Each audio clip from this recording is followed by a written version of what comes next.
Ассалаумағалейкум, сіздермен ауылда гараж. Бұйырса бізде Максиманың жалғасы. Телевизорды толықтай жинап қойдық. Телевизордың сваркілері бәрі бітті. Мін тас етіп бастап жатырмыз. Мына жақтарында енді сварклейтін жер қалмады.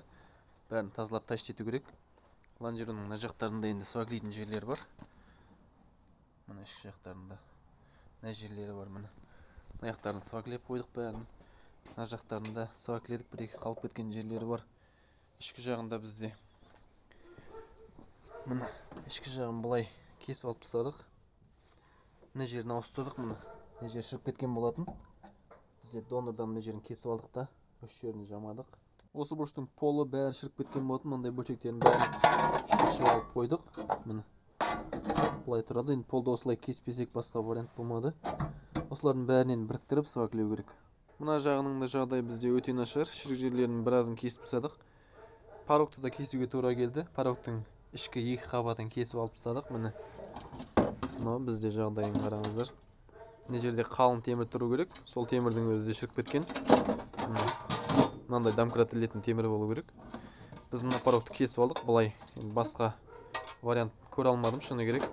Осы ішкі екі қабаты ауыстыратынымыз, сыртқы қабаты өзінікі тұра береді. Бұл мына жерге былай кіреді. Міне осылай сварклеу керек. Сосын бізде мынандай бар. Мына жерді бүйтіп жабатын нәрсе. Дұрыстап енді әдемілеп өз орнына келтіріп кесіп алу керек онда. Одан кейін бұрышқа тұратын мынандай бар. Бұрышқа тұрады. Сосын пол тұратын бізде. Осылай бәрін размерлерін дұрыстап кесіп келтіріп, сосын сварклейміз. Сварка жұмыстарын бітіріп, машинаны дөңгелекке қойып, гаражға кіргізіп алдық. Енді қайта дөңгелектерін, балкасын бәрін шешіп алып, мотор тұратын жерде краскелеп алуымыз керек. Оған әлі дайындау керек. Мына жерлерде тас етілмеген жерлері бар. Балканы алып осы жерлерін тас ету керек. Мына жерлердің бәріне герметиктерін жағып, астына гравитексын шашып, бірінші осы мотор тұратын жерде краскелеп аламыз. Ішкі жағында бізде шіріктердің бәрін алып тастадық. Мына жерлердің бәрін әдемілеп жамадық. Мына жақтарында да міне шірік жері қалмады. Арт жағында да екі жерінде шірігі бар екен. Міне мына жерде үлкендеу шірік. Мына жақта енді сәл кішкентейлеу шірік бар екен. Міне осының бәрін жамап тастадық. Енді мына жерлердің бәрін осы тұрсында міне грубый сварклерін тас еттік. Осы тұрған жерінде үстіне енді гравитек шашамыз. Оны тек мына сваркленген жерлер шіріп кетпеу үшін бетіне бір қатар гравитек шашып қоямыз, сонымен қалады. Ал жағы жинап жатырмыз. Біраз түрі кіріп қалған сияқты. Кішігірім енді шоқтарын келтіретін жерлері бар әлі де. Жалпы мотордың ішкі жағына да біз краскасын шашып қойдық. Мынандай көріністе. Сыртына шашылатын краска 100 мл краскаге 10 мл отверелі қосып шаштық. Мына жерлеріне герметиктерін жақтық.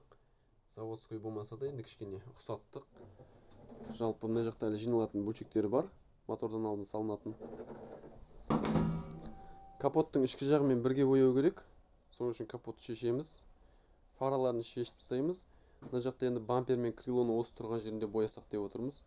Аст жақтарына да гравитек шашылды. Мына жерін көріне ме, көрінбей ме?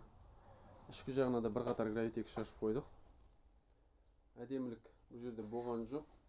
Тек сваркленген жерлер тат басып кетпеу үшін бетіне бір қатар гравитек шаштық. Герметик жағатын жерлеріне герметик жақтық. Жалпы көрінісі осындай. Грунтовкасын шашып, шкуклеп қойдық.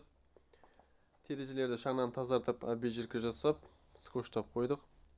Мына жақтарын әлі шаңнан тазартқан жоқпыз. Енді терезенің ішкі жақтарын скотчтау керек, сосын мотор тұратын жерді скотчтау керек, жабу керек осы жерді. Сосын толықтай шаңнан тазартып, обезжирка жасап, красканы бастаймыз. Шешілетін бөлшектердің барлығын шешіп қойдық, бірақ есіктің сыртқы ручкалары шешілген жоқ. Енді камераға қалай көрініп тұрғанын білмеймін. Мына ручкалар не қатпайды, не босамайтын болып қалған болттары. Енді осы тұрсында краскілейміз, барынша түптерін әдемілеп шкуклеуге тырыстық. Енді мынаны қазір шешетін болсақ, біз ішінде енді болт айналып кеткен.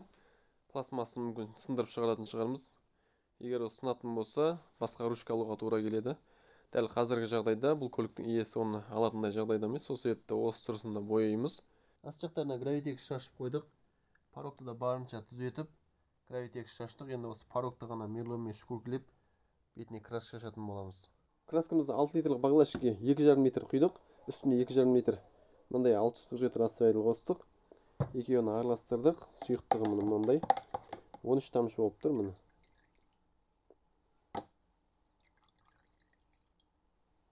Шаңнан тазартып, жауылатын жерлерін бәрін жауып, обезжирка жасап, жерге су шашып қойдық. Қазір красканы проемдардан бастап, пістімләдеп шашып бастаймыз.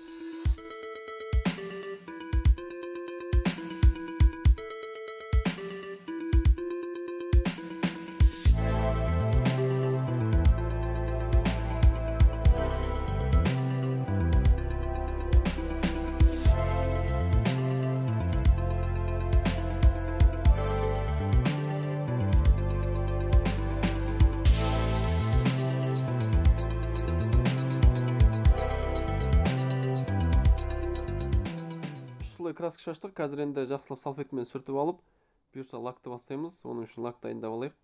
Лак бізде мынандай Galaxy дейтін лак, 2-1 емес. Бұл лак енді ең арзан лактардың қатарында. Бұл машинамен келіскен кезде біз арзан материалмен жұмыс істейміз деп келіскен болатынбыз. Сол себепті осы лакты алдық. Жалпы баклажка дайындап жатырмыз. Қазір мына жақта 1100 мл лак құйдық. Оған 550 мл мынандай отверителін қостық. Сосын 400 мл мынандай разбавитель қостық, универсальный. Енді осының бәрін араластырып қазір лакты шашып бастаймыз.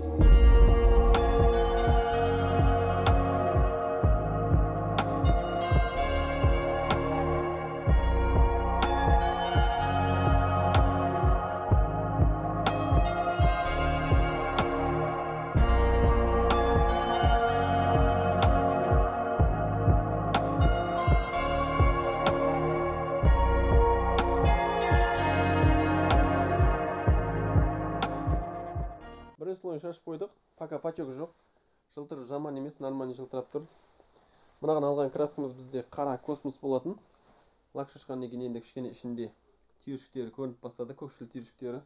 Қазір бұйырса кішкене кепкеннен кейін лагының екінші слойын шашып бастаймыз. Екі слой лак шаштық. Қазір енді біраз кеуіп тұр. Жалпы көрінісі жаман емес. Скотчтардың бәрін шешіп тастадық. Бұл күнге де жеттік. Почти 3 айдай уақыт жұмыс жасалды, бірақ әлі де біткен жоқ. Әлі толықтай жинап, моторларын салып, бұйырса от алдыру керек. Лак бізде өзіне қатты шаң тартатын лак. Оның үстіне гаражда кептіру оңай емес. Толықтай кебу үшін 3-4 күн уақыт кетеді.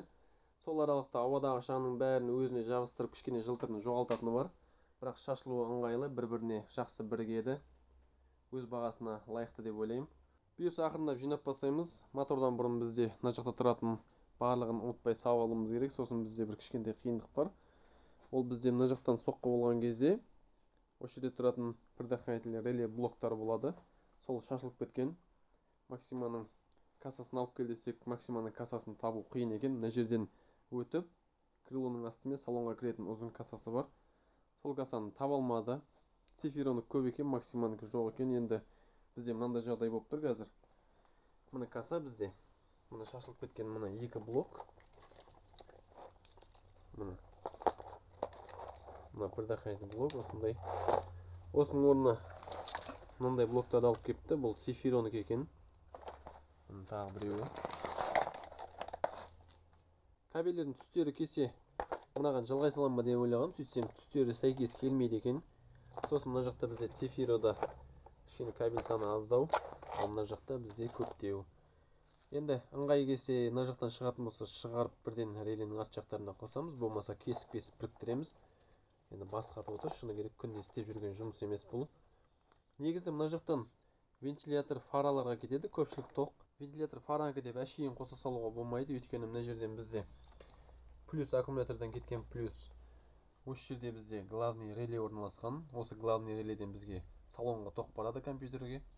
Егер главный реледен тоқ өтпесе, бізде машина от алмайды. Өкінішке орай жұмыс барысын толықтай видеоға түсіре алмай жүрміз, өйткені видео түсірудің өзі бір жұмыс. Алда уақытта бұйырса оның бәрін ретке қоятын боламыз. Бұйырса бүгінге осымен аяқтайық. Аяғына дейін видеоны көргеніңіз үшін рахмет. Видеоны лайк басып, арнаға тіркеліп достарыңызбен бөлісе жүріңіздер. Келесі кездескенше сау болыңыздар.